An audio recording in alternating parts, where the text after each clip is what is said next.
வணக்கம். இது உங்கள் தினக்கதிர். அதிமுக தகவல் தொழில்நுட்ப பிரிவு தலைவர் சிங்கே ராமச்சந்திரன் பாஜக மாநில தலைவர் கே அண்ணாமலையை விமர்சித்தார். கவனத்தில் கொள்ளாத போது சமாளிக்க போராடும் கவனத்தை தேடுபவர் என்று முத்திரை குத்தினார்.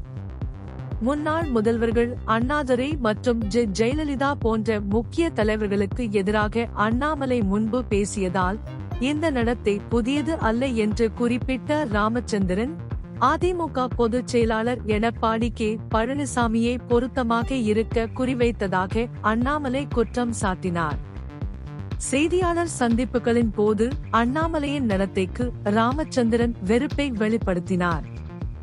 செய்தியாளர்களை அவமரியாதையாக பேசியதாகவும் அவரது வார்த்தைகளில் கட்டுப்பாடு இல்லாமல் இருப்பதாகவும் குற்றம் சாட்டினார்.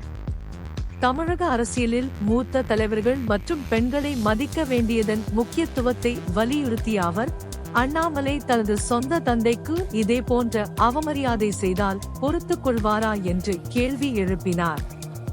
அதிமுக பாஜக பிளவு ஏற்படுவதற்கு முன்பு அண்ணாமலை மூத்த அதிமுக தலைவர்களிடம் உதவி கேட்டதை அவர் நினைவு கூர்ந்தார். இது அண்ணாமலையின் தற்போதைய நிலைப்பாட்டிற்கு முரணானது என்று அவர் நம்புகிறார். ராமச்சந்திரன் அண்ணாமலையின் லண்டன் வருகையை கேலி செய்தார். இது கல்வி நோக்கங்களுக்காக அல்லாமல் கொள்ளையடித்த பணத்தை முதலீடு செய்வதாக குற்றம் சாட்டினார். தேவைப்பட்டால் தனது கருத்துக்கு எதிராக சட்ட நடவடிக்கை எடுக்க தயாராக இருப்பதாகவும் அவர் கூறினார். இறுதியாக ராமச்சந்திரன் அண்ணாமலைக்கு பாஜகவினரை கட்சிக்குள் தக்கவைத்துக் கொள்ளுமாறு சவால் விடுத்தார்.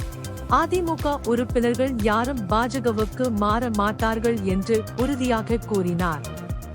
ஒருவரை ஒருவர் விவாதம் செய்யும் சவாலையும் அவர் விடுத்தார். இது உங்கள் தினக்கதிர். நன்றி.